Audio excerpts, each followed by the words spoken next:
High, আসসালামু আলাইকুম guys. আমি মাহফুজুর রহমান। সবাইকে ঈদের শুভেচ্ছা। ঈদ মোবারক। Hi, Assalamu alaikum guys. This is Faiz Ahmed and Eid Mubarak সবাই। আসসালামু আলাইকুম guys, this is Al Amin and Eid মুবারক সবাই। হ্যালো, আসসালামু আলাইকুম, দিস ইজ মশির রহমান। ঈদ মুবারক। হে আসসালামু আলাইকুম guys, this is Tanim Ahmed and সবাইকে ঈদের শুভেচ্ছা, ঈদ মুবারক। আসসালামু আলাইকুম guys, this is Adnan Miraj and Eid মুবারক সবাইকে। আসসালামু আলাইকুম guys, this is Tanjid Arafat, সবাইকে ঈদের শুভেচ্ছা, ঈদ মুবারক। হাই ফ্রেন্ডস, আসসালামু আলাইকুম, দিস ইজ তামিম ইসলাম, সবাইকে ঈদ উল আজহার শুভেচ্ছা। Hey, assalamu alaikum guys, this is Jamshabir, সবাইকে ঈদ মোবারক।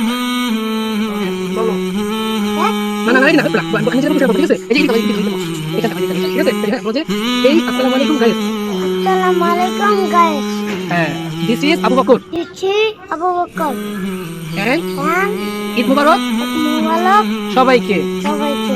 আল্লাহ হাফেজ। আল্লাহ হাফেজ। হাফেজ। ওকে। 1 hour later. Hey, assalamu alaikum guys, this is Tayyur Rahman, welcome to my YouTube channel and always say alhamdulillah. By the way, আজকের দিনটা সকলের জন্য খুবই স্পেশাল বিকজ আজকে ঈদ উল আজহা এন্ড সবাইকে ঈদ মুবারক। এখন নজরুলের নামাজের সময় হয়ে গেছে, বাট নামাজ পড়ে চলে আসছি। আর আমার সাথে বর্তমানে কেউই নাই, কারণ হচ্ছে যে কোরবানি, যেহেতু কোরবানির কারণে সবাই সবার জায়গায় ব্যস্ত, সবাই গরু কাটা নিয়ে ব্যস্ত। যাই হোক, তো দেখা যাক, সবার সাথে দেখা করবো ইনশাল্লাহ বিকেলবেলায়। সো এখন এই পর্যন্তই, আল্লাহ হাফেজ। অলরাইট গাইস, এখন অলরেডি 6টা বাজে। তো সবাই ব্যস্ত ছিল কারণ কোরবানি ঈদ। বাই দ্য ওয়ে, এখন বিকেলবেলায় চলে আসলাম মেঘনা পাওয়ার প্ল্যান্টের এই পারে, বাট পাওয়ার প্ল্যান্ট ওই পারে। তো যাওয়ার জন্য নৌকা আছে, বাট যাওয়া যাবে কি সেটা জানি না।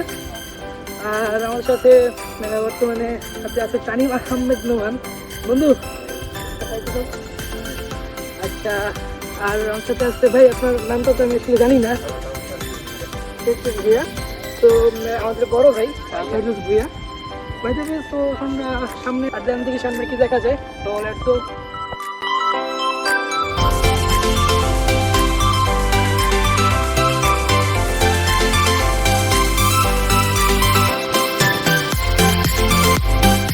অলরাইট, তানিম আহমেদ নোমানকে কিছু প্রশ্ন করবো যে বন্ধু, আজকে তুমি মানে গরু হাতি কেমন কোপাইলা?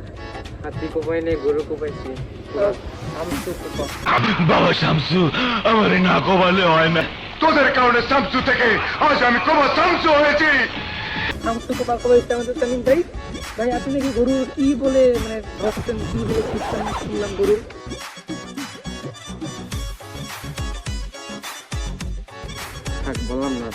বললাম সে গরম পেটেছে অলরেডি। আর আচ্ছা, তুই 1 বছর থেকে গরুর মাংস করতে খেতে যাবি? বেশি না, কারণ আমার অ্যালার্জি, তো এই জন্য আমি এত বেশি খেতে পারবো না। আমার রিয়াকশন হয়ে যায়, আনুমানিক কত? রিয়াকশন শুরু হয়ে যায় অ্যালার্জি। গতবার তো আমি 1 বসায় 3 কেজি গরু মাংস খেয়েছিলাম। তো পেট না চিনকানি খেত। আমার অনেক বড় পেট, সিরিয়াসলি। তো চলুন, এই মেঘনা পাওয়ার প্ল্যান্টের কিছু ভিউ।